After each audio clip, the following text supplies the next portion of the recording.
Hello, this is Sheshachalam from Astrogate Mysore.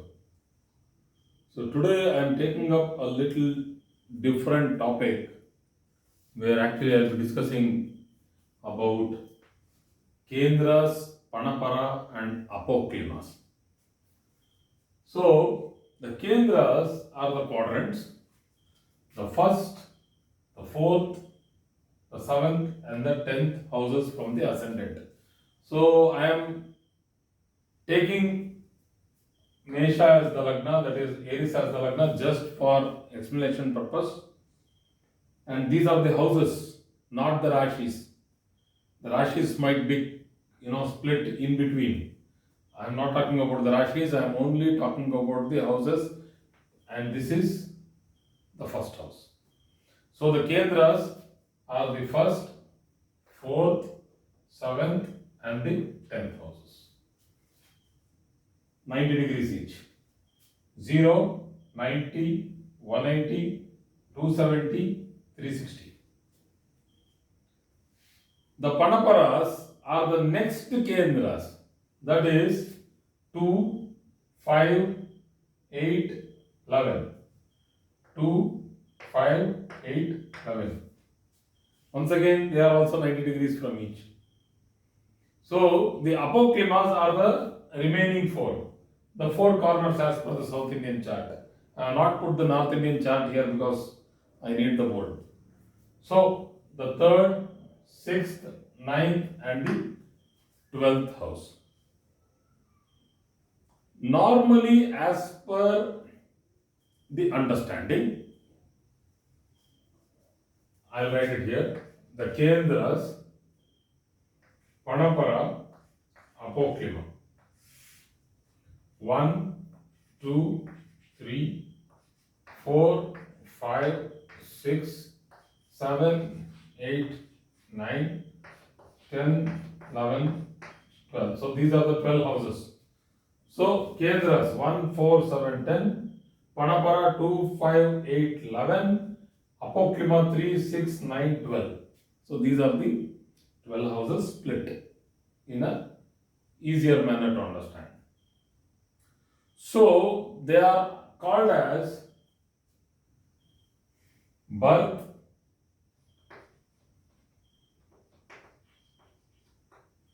middle age,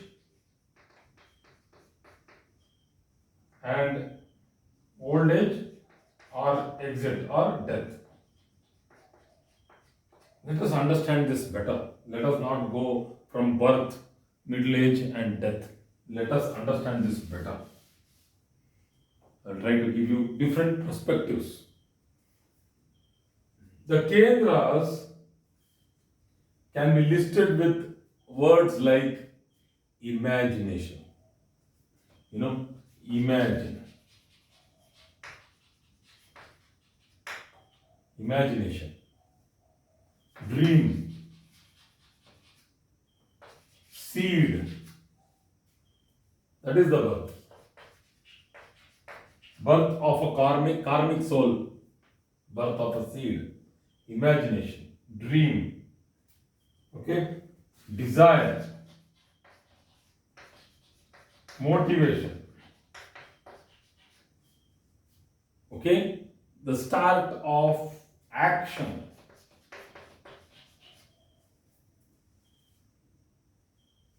Desire, anyway, it has come exactly fallen for 7th house. Karma. This is karma and this is kama. Okay? Dream has fallen in the sukha. Anyway, I'm just telling you these things so that you can understand it in a better way.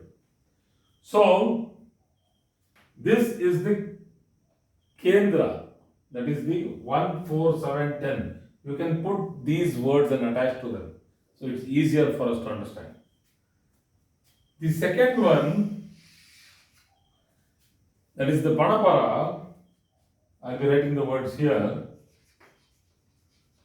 Journey. The journey. Hardship.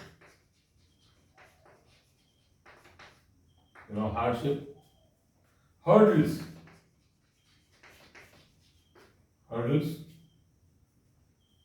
The work. The work. Work in the sense here, it's burden. You know, not the responsibility. Duty and responsibility comes in the Kendra. Then intermediate, that is in between. It's like process. It's the process which is happening. Okay? Or what we call as the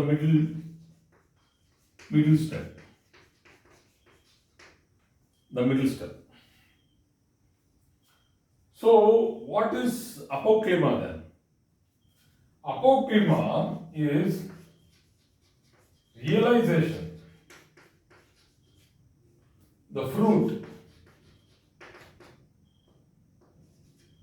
exaltation, or what we call as elevation.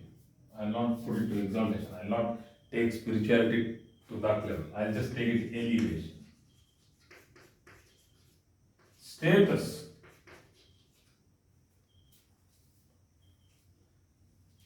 It can also be suffering. Experience. And also moksha or exit. Exit merely means leaving and going. Moksha is realize and then leave voluntarily. Exit is just you don't know what's happening, you just left and went. So, how did we arrive at this? So, how do we actually understand this? So, let me go to that particular part. It's a beautiful part to understand. Okay? So, if I tell this is youth and this is middle age and this is old age. Old age, or we'll call it as just after middle age. Nobody wants to be called old. So let's call it as just after old age, when you would want to realize the fruits. No? Or we'll call it as expectations, anxiety, result. Try to understand, so much of things are there, so many things are there. So now we have taken these houses in the formation of kendras, 90 degrees. 1, 4, 7, 10, 2, 5, 8, 11, 3, 6, 9, 12. 3 sets.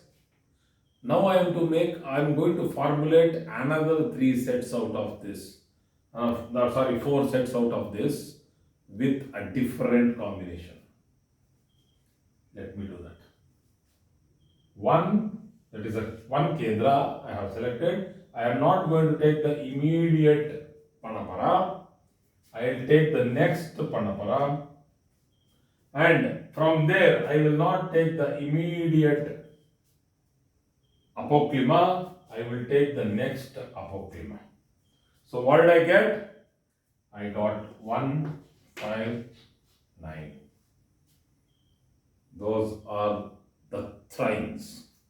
So I am now taking the trine out of the quadrant. We'll do one thing.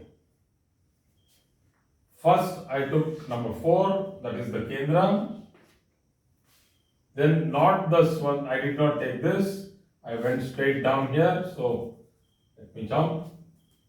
Then I did not go here, I just went here. That means Kendra, Panapara, Apoklima. Kendra, Panapara, Apoklima. Okay? So Kendra, Panapara, and from here I have to go to the Apoklima, that is number 3. 7, 8, 9, 10, 11, 5 houses. 11, 12, 1, 2 and 3. So 7, 11, 3, and the fourth set is 10, And not this, but the next is second, and then 6. So the sets now are, which are attached to each other.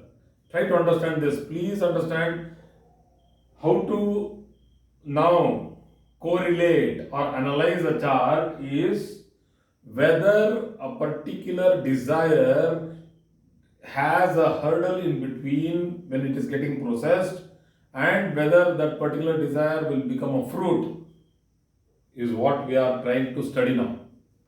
So the first most important points only I am telling, because I will go into this in go very much in detail in the later advanced classes. This actually is advanced. I don't know how many people can get it, but anyway, humbly I am telling, I am not a great astrologer here, but I am trying to teach something which I feel I learned it with hard work. Anyway, let's go. I will teach only small points which will take you to the next level. Myself, that is the first house. First house, that is the body, the self, my ego, that is myself. For anybody, for anybody it's yourself, for you. So it's myself, that is my ego, my learning, what I learn from my own inspiration is the fifth house, the master, the guidance, the guru. Me, my learning, my inspiration, which will push me into the feet, towards the feet of a guru to get blessings from him. So what is this? Is the process. Me getting refined to a certain level, which will motivate me to go to this level. It's not that me, don't listen to that. Don't compare me to that level of spirituality. I am not in that level. I hope you can understand. The me in the me in the me. So, here it is. Myself, my learning, and what I get from my guru, my diksha. That is the real teaching or the real blessing of my guru. So that is why 159 is very important, or every trine is very important in a chart. So 4, 8, 12. So 4, 8, 12. Trikona. 4, 8, 12. 4. The most important thing in 4, material acquisitions. Material acquisitions. Where when you try to get material acquisitions, there will be a lot of hurdles, humiliation, litigation, so many things. The process, hardcore, tough process. If you want to have sukha, enjoyment, you will go through a lot of headache to get that.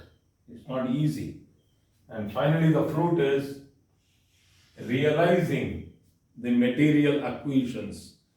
Like if you get a house, you build it and you enjoy it, the luxury. The car, you buy it, pay the loans, pay all the EMIs, realize it. So this is a very strong Trikona, which is running as on date.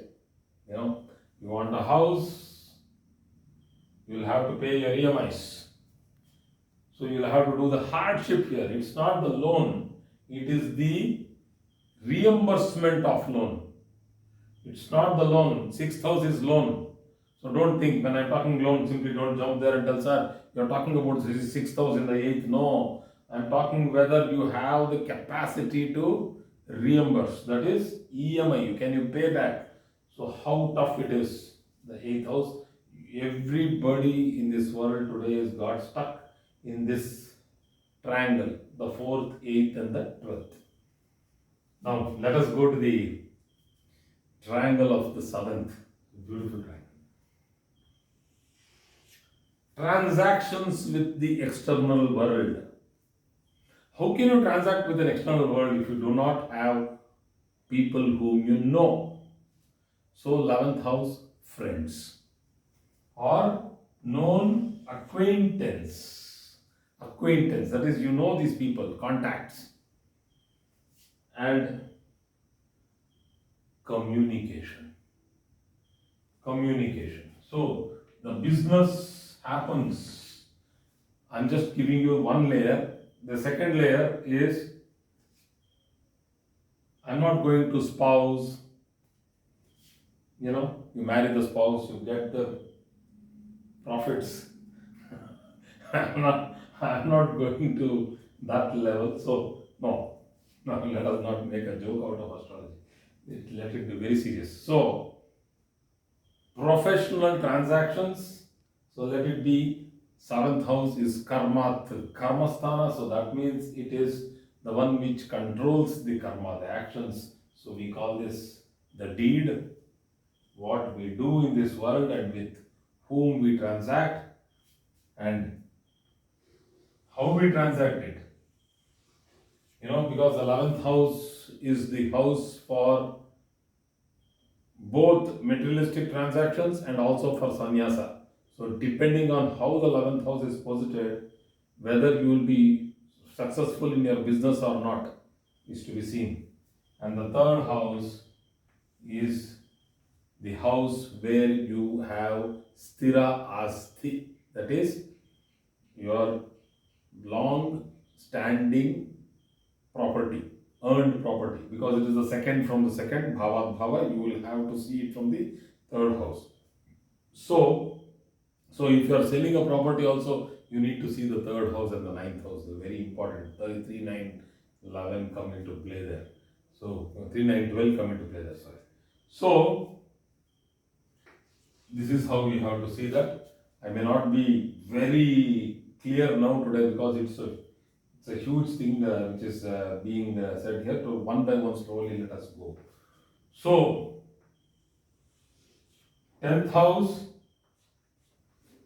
karma kendra, karma, or we'll also call it as the moksha kendra. Second house is all that we earn through the karma, using our family. So many hurdles we go through. The karma which you spend, the actions, karma is the sense that the actions what you perform for maintenance, upkeeping, for wealth, earning wealth, for family, for extended family, all that is this.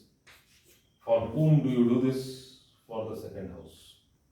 And what do you get out of it is your fruit, that is the sixth house. Sixth house should clearly be understood as the property which you are leaving for your next generation. That is, for the next generation is for your children.